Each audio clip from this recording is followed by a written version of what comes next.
Hello, my name is Ian and this is Thinking Out Loud. Sometimes we find ourselves in a situation which isn't what we're used to and we're just not comfortable with it. It's not that it's bad or awful or anything like that, it's just not how it's supposed to be. It's just not right. Even the most spontaneous of us have things we like to know where they are. And when they're not, it can cause a variety of things to happen to us, like feeling tired, stressed, or even lonely. Come on, let me tell you what I think.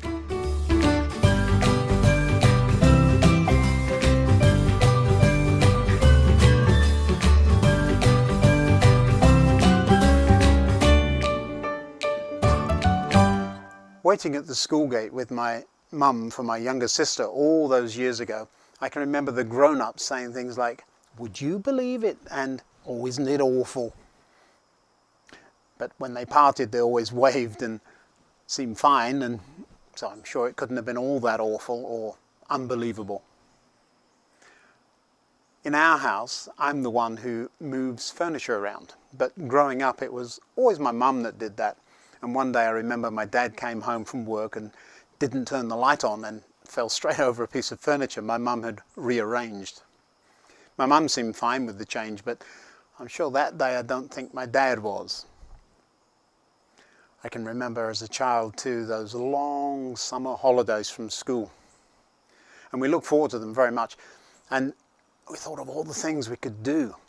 But it wasn't very long before we were looking forward to school and seeing everybody and the things I'd be able to learn. And no, I didn't generally like school much, but really did enjoy learning. And actually, I don't remember having all that many friends at school, so why would I look forward to it? Well, perhaps it was because I was comfortable with it, or knew the boundaries, or just knew how things were.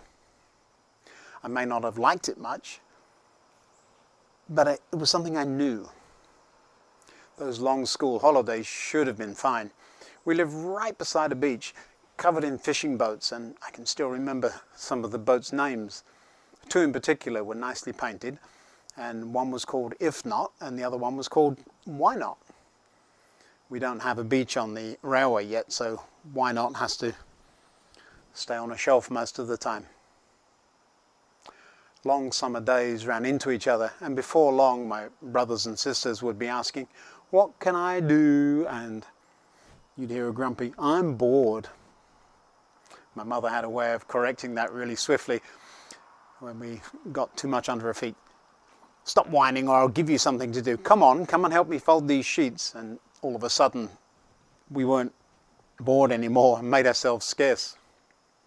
The days of the week all seemed to run into each other too, and generally blur around the edges. So what was it about having lovely time available and yet not really enjoying it? Do you see the sardine special train? There it comes now into the station. Do you notice the passengers? Well, no, that's because I haven't put any in there yet. I can only remember this train being full, usually of noisy schoolboys. Never this empty. Something doesn't feel right. And that's what would happen in the long summer holidays from school. Suddenly our normally busy lives, surrounded by all our friends, would be disrupted and we would be on our own. I suppose as children we could have asked, "Who would believe it?" and say things like, "Isn't it awful?" after looking forward so long to the holidays, and now we didn't want them anymore. Sometimes we just don't like our routines to be changed, do we? It might be that we can't do something that we really like doing, or we can't go places that we really like to go. But mostly for most of us, me especially, it's missing people.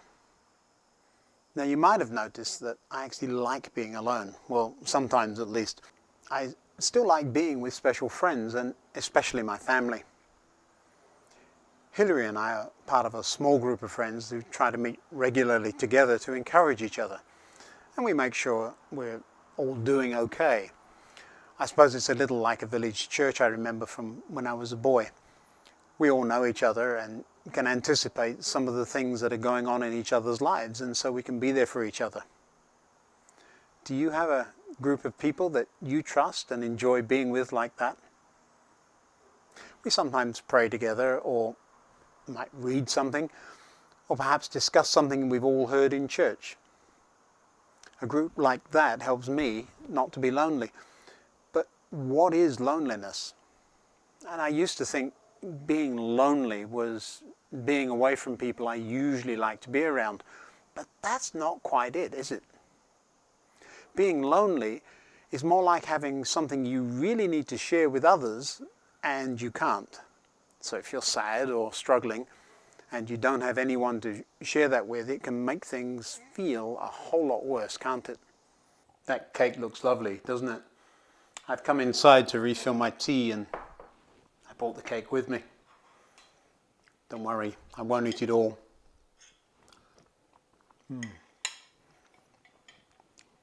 I'm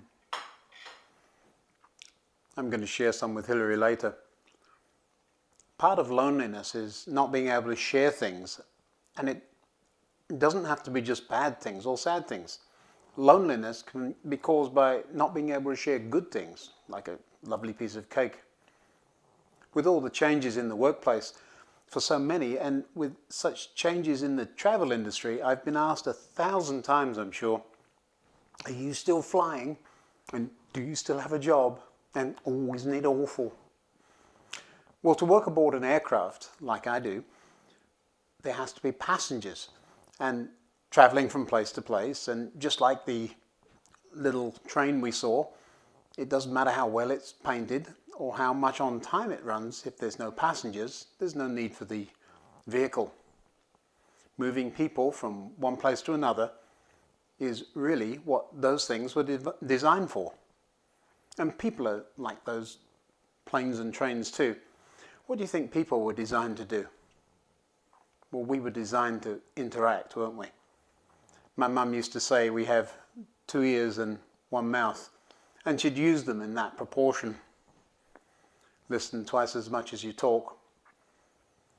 So loneliness might be better described as not being able to do what we were designed to do. Yes, we all know people who might be in a much worse position than we are and be affected by the same things in a much worse way. What about my feelings? How do you think I feel when I'm all alone? I'd rather not be in this situation. Well, the Bible talks about remembering the Sabbath. In fact, it's one of the 10 Commandments. And some people take those commandments as rules that are really harsh and they don't like them at all. But perhaps they're there for our own good. You can see an example of religious people using the rules, even against Jesus, in the book of Mark. One Sabbath day, Jesus was walking through the grain fields, and the disciples broke off some of the heads of grain to eat. But the Pharisees said to Jesus, "Look, why are they breaking the law by harvesting grain on the Sabbath?" That idea has come right down through the ages, hasn't it? I remember growing up and having more rules in place on a Sunday than any other day and not really understanding why. Culture had adapted the rules without the fun and the rest that it was intended to have. The commandment had become more important than the reason God put it in place. Jesus thought this too, and when he was accused in such a silly way of breaking the rule he invented, he said, "The Sabbath was made to meet the needs of the people, not the people to meet the requirements of the Sabbath." When God invented the Sabbath, it was a space in the busy work week for people to remember him, to relax and enjoy refilling their mental and spiritual tanks. Isn't it sad how sometimes such a fun thing has been twisted over the years to be a harsh rule and an inconvenience? That anchor point once a week is important, and it's important enough for God to think it needed to be written in stone. But there's no excuse for religious people to make it something bad. Lately we've not been able to meet with our friends so much, have we? Sometimes I find it hard to remember what day of the week it is even. And just as back in those school holidays, the days of the week blur together around the edges. Often we've met with friends on Sundays, and recently we haven't been able to do that either. And so, well, probably that's a good reason why I'm forgetting what day of the week it is. So what should I do? How do I handle things when it's quiet? How do you handle being alone? And I don't mean when you want to be. Do you get lonely too sometimes? As you've seen this afternoon, I've been lolling around outside listening to the birds and the other animals out there, and I've been alone. So the potential's there for me to get lonely, and that's never a good place. Of course, I have Hillary around. She's not far away, and so I'm really, really fortunate in that way. But you understand what I mean, I'm sure. Here's what I do. First, I remember. I remember people, places, and events. I try to think about how somebody looked and how they spoke, what they thought, and how we interacted. Could I have said something better? Was I kind? Was I helpful? And sometimes I pray. We've talked about that before, haven't we? Instead of just wondering, pray. I found prayer helps a great deal, and it helps me too. And for a start, if you've said, "Oh, I'll pray for you," don't just ever say that. You have to do that too. Praying helps me too, though. It helps me cope with paradox and inconsistency, and there's a lot of that around lately, isn't there? Of course, to pray kind of means you have to be able to talk with God, and that's a thing too. And then I look forward.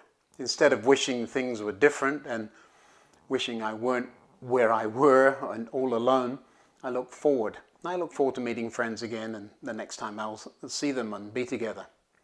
Hanging around in a sad now isn't a good place to be. In my thinking chair, there's too many distractions. Outside, there's just what I take there. And I'm alone in that space. It's a still space, a quiet space. It's a space I go to intentionally be alone so that I can think about God. It's time to get back out there, isn't it? Come on. So first, to recap, I remember, I pray, and I look forward. Having said all that, I try to enjoy now too. Right now I'm alone, but I'm listening. I'm hearing insects and the leaves rustling and the dog paying attention and stirring every time he hears a squirrel.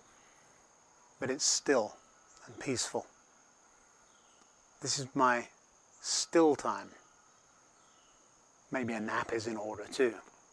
Or some more cake. How do you refill your mental and spiritual tanks? What do you do when you feel lonely? Do you do that regularly, like a Sabbath? Or do you wait until it's almost too late?